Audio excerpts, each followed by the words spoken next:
तो दोस्तों आज हम फिर से आपके लिए लेकर आए हैं देश दुनिया की तमाम ताज़ा बड़ी खबरें। सबसे पहली बड़ी खबर में आपको बताएंगे दोस्तों कि ईरान अमेरिका जंग के बीच भारत की ज़मीन पर चीन ने किया कब्जा।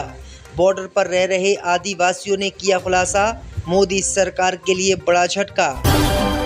शामली का आयुष मलिक फिर से बना हिंदू, मोहम्मद अली से बन गया आयुष मलिक, दाढ़ी मूछ मुंडवाकर फिर से अपनाया हिंदू धर्म। ईरान के supreme leader Ayatollah Ali Khamenei के अंतिम संस्कार में शामिल होंगे दो भारत के प्रतिनिधि, सैयद अता हसनैन और पवित्रा जाएंगे ईरान। मोदी ने ईरान जाने से किया मना। चंपत राय अनिल मिश्रा को 3 दिन में अयोध्या छोड़ने की वकीलों ने दी चेतावनी। इन पर लगे हैं राम मंदिर का चंदा चुराने के आरोप। ईरान अमेरिका में युद्ध विराम के बावजूद भी फिर से हुई बमबारी, तो बदले में ईरान ने बहरीन और कुवैत में अमेरिकी ठिकानों पर फिर से किया हमला और अब मध्य पूर्व से सेना हटाएगा अमेरिका। तो दोस्तों सभी खबरों को आपको एक एक कर बताने वाले हैं। वीडियो को लाइक कर चैनल को सब्सक्राइब कर दें। इससे भी बढ़ तो दोस्तों अगली खबर की ओर, तो ईरान अमेरिका जंग के बीच भारत की जमीन पर चीन ने किया कब्जा। बॉर्डर पर रह रहे आदिवासियों ने किया खुलासा, मोदी सरकार के लिए बड़ा झटका। दोस्तों आपको बता दें कि ईरान अमेरिका जंग के बीच भारत की जमीन पर चीन ने कब्जा कर लिया है और मोदी सरकार की मुसीबत चीन ने बढ़ा दी है। दरअसल आपको बता दें कि अरुणाचल प्रदेश के अपर सुबनसिरी जिले के स्थानीय आदिवासी समुदायों ने इसका खुलासा किया है। उनने बताया है कि अरुणाचल प्रदेश के अपर सुबनसिरी जिले के क्षेत्र में चीन ने हमारी ज़मीन पर कब्जा किया है। आदिवासी समुदाय ने बताया है कि एलएसी के पास चीनी सेना ने भारतीय ज़मीन पर बहुत बड़े पैमाने पर कब्जा किया है। वहीं आपको बता दें कि इन आदिवासी समुदायों ने बताया है कि हमने इसकी शिकायत जिला प्रशासन से की थी और उन्हें ज्ञापन भी सौंपा था, लेकिन इस पर कोई कार्रवाई नहीं हुई है। इसमें उन्होंने आरोप लगाया है कि पिछले 6 सालों के अंदर चीनी सेना ने उनके पूर्वजों की खेती और मवेशियों को चराने वाली ज़मीन को एक बहुत बड़े हिस्से पर कब्जा कर लिया है। रिपोर्ट के मुताबिक स्थानीय लोगों ने बताया है कि चीन पिछले 10 से 15 सालों से इस इलाके में धीरे धीरे पैर पसार रहा था, लेकिन 2020 के बाद से उसकी रफ्तार बहुत तेज हो गई और उसने हमारे पूर्वजों की पूरी ज़मीन पर कब्जा कर लिया है और वहां पर ये लोग हमको जाने भी नहीं देते हैं। तो ये बड़ी अपडेट आई दोस्तों कि मोदी सरकार लगातार दावा करती रहती थी बीच में कि नहीं, चीन ने हमारी ज़मीन पर कब्जा नहीं किया है और जो अफवाह फैल रही हैं वो झूठ है, जबकि सच्ची बात थी। उस समय जो विवाद फैला था कि चीन ने भारत की ज़मीन पर कब्जा कर लिया है, तो मोदी सरकार ने मानने से इनकार कर दिया था। लेकिन अब भारत के आदिवासी समुदाय ने ही दावा किया है कि वास्तव में ही हमारी ज़मीन पर कब्जा हुआ है और हमारे जो पूर्वज जहाँ खेती किसानी करते थे उस पर अब चीन आ बैठा। आप देखना ही होगा कि मोदी सरकार जो पूरी दुनिया में और जो गोदी मीडिया है लगातार दावा करती रहती है कि डंका बज रहा है, दुनिया भर के देश डर रहे हैं। तो अब ये देखना होगा कि मोदी सरकार ने आखिरकार भारतीय ज़मीन को कैसे चीन को सौंप दिया और आखिरकार क्यों कुछ कार्रवाई नहीं हुई। इससे भी बढ़ तो दोस्तों अगली खबर की ओर, तो शामली के आयुष मलिक की हुई घर वापसी, मोहम्मद अली से फिर बना हिंदू, दाढ़ी मूछ मुंडवाकर अपनाया हिंदू धर्म। दोस्तों आपको बता दें कि उत्तर प्रदेश के शामली में आयुष मलिक केस को लेकर एक बड़ा खुलासा आज हो गया है। दरअसल आपको बता दें दोस्तों कि आयुष मलिक, जिसने पहले हिंदू धर्म छोड़कर इस्लाम धर्म अपनी इच्छा से अपनाया था और अब दोस्तों ये मामला जैसे रातों रात सुर्खियों में आया था, उसके बाद आयुष मलिक पर लगातार दबाव बना और अब खबर आ रही है दोस्तों कि आयुष मलिक ने इस्लाम धर्म छोड़कर फिर से हिंदू बनने का ऐलान कर दिया है। उन्होंने दाढ़ी मूछ मुंडवाकर हिंदू धर्म अपना लिया है। उनका वीडियो भी सामने आया है। इस वीडियो में वो पूजा करते हुए दिखाई दे रहे हैं और दाढ़ी मूछ भी उनकी कटी हुई दिखाई दे रही है। दरअसल आपको बता दें कि आयुष मलिक ने जब ये विवाद शुरू हुआ था तभी कहा था कि हिंदूवादी संगठन बिरादरी के लोग लगातार मुझ पर दबाव बना रहे हैं कि हिंदू धर्म अपना, घर वापसी कर कुछ कर। मैं घर वापसी करना नहीं चाहता, मैं हिंदू बनना नहीं चाहता, लेकिन ज़बरदस्ती ये लोग मुझको हिंदू बनाना चाहते हैं। और ऐसा ही हुआ। आयुष मलिक जो है इन लोगों के दबाव में आकर हिंदू फिर से बन गया है।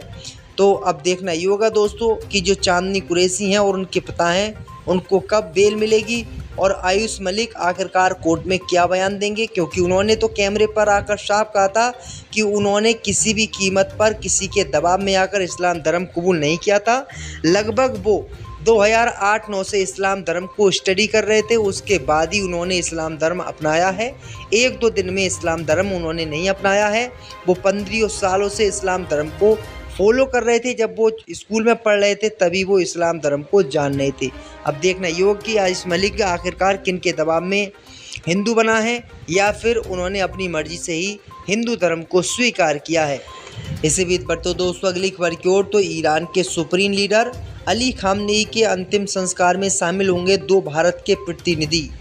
दोस्तों आपको बता दें कि ईरान और अमेरिका के बीच जो जंग शुरू हुई थी उसमें अली खामनेई जो ईरान के सुप्रीम लीडर थे उनकी मौत हो गई थी, लेकिन उनको अभी तक दफनाया नहीं गया था क्योंकि लगातार जंग चल रही थी और इसी को देखते हुए दोस्तों इनको नहीं दफनाया गया था और अब अली खामनेई को जल्दी ईरान में दफना दिया जाएगा।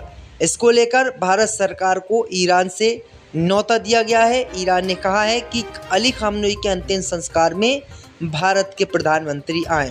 तो अब खबर आ रही दोस्तों कि भारत के प्रधानमंत्री तो जो है ईरान के अली खामनेई के अंतिम संस्कार में शामिल नहीं हो पाएंगे, लेकिन दोस्तों बिहार के गवर्नर लेफ्टिनेंट जनरल सैयद अता हसनैन और विदेश राज्य मंत्री पवित्रा मार्गरेटा भारत की ओर से supreme leader Ayatollah Syed Ali Khamenei के अंतिम संस्कार में शामिल होंगे। ईरानी सूत्रों के हवाले से ये जानकारी सामने आई है कि ईरान के पूर्व सर्वोच्च नेता अयातुल्ला अली खामनेई का राजकीय अंतिम संस्कार 4 जुलाई से 9 जुलाई के बीच किया जाएगा। ईरान ने इसमें शामिल होने के लिए प्रधानमंत्री मोदी को आमंत्रण भेजा था। हालांकि पीएम मोदी इस अंतिम संस्कार में शामिल नहीं होंगे। खुद जाने की बजाय उन्होंने अपने 2 प्रतिनिधि भेजने का फैसला किया है। जनरल सैयद अता हसनैन और पवित्रा को प्रतिनिधि चुना गया है।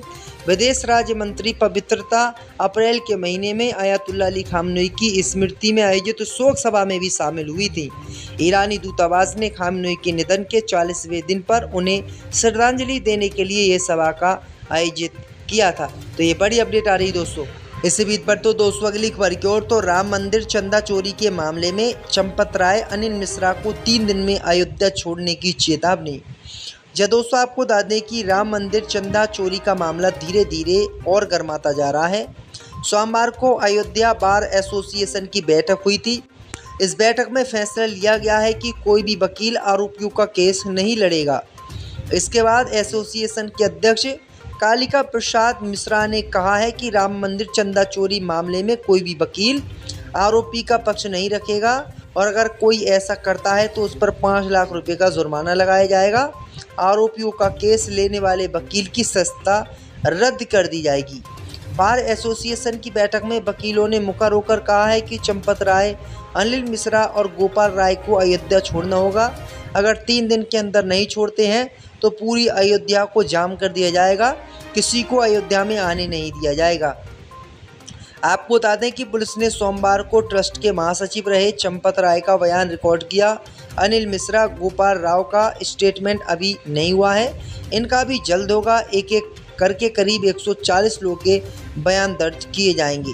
दरअसल आपको बता दें कि राम मंदिर के चंदा चोरी केस में 8 लोगों का नाम है और इन सभी को दोस्तों रिमांड पर लिया गया है। अब देखना ये होगा कि किन किन लोगों ने राम मंदिर का चंदा चुराया था, इसका खुलासा जल्द होने वाला है। इसी बीच पर तो दोस्तों अगली खबर की ओर, तो ईरान अमेरिका में जो फिर से हुई जंग के बाद ईरान ने फिर से अमेरिकी एयरबेसों पर किया हमला। दोस्तों आपको बता दें कि मध्य पूर्व में अमेरिका और ईरान के बीच तनाव एक बार फिर से बढ़ गया है। हाल ही में दोनों देशों के बीच शांति समझौते की खबरों के बावजूद हमलों का सिलसिला लगातार जारी है। ईरान के द्वारा ओमान के पास हॉर्मुज स्ट्रेट में एक कंटेनर जहाज को निशाना बनाए जाने के बाद हालात और बिगड़ गए। इसके जवाब में अमेरिका ने ईरान के ड्रोन, मिसाइल और रडार ठिकानों पर कार्रवाई की। इसके बाद ईरान ने बहरीन और कुवैत स्थित अमेरिकी सैन्य ठिकानों पर हमला किया। रिपोर्टों के अनुसार 28 फरवरी से शुरू हुए संघर्ष के बाद ईरान ने बहरीन स्थित अमेरिकी नौसैनिक अड्डे समेत करीब 20 अमेरिकी सैन्य ठिकानों को ड्रोन और मिसाइलों से निशाना बनाया। हालांकि अमेरिका ने आधिकारिक तौर पर नुकसान की पुष्टि नहीं की, लेकिन इस रिपोर्ट में सैन्य ठिकानों को भारी क्षति होने का दावा किया गया। अंतर्राष्ट्रीय मीडिया रिपोर्टों के मुताबिक सैटेलाइट तस्वीरों और सोशल मीडिया पर सामने आए वीडियो में अमेरिकी ठिकानों को नुकसान पहुंचने के संकेत मिले हैं।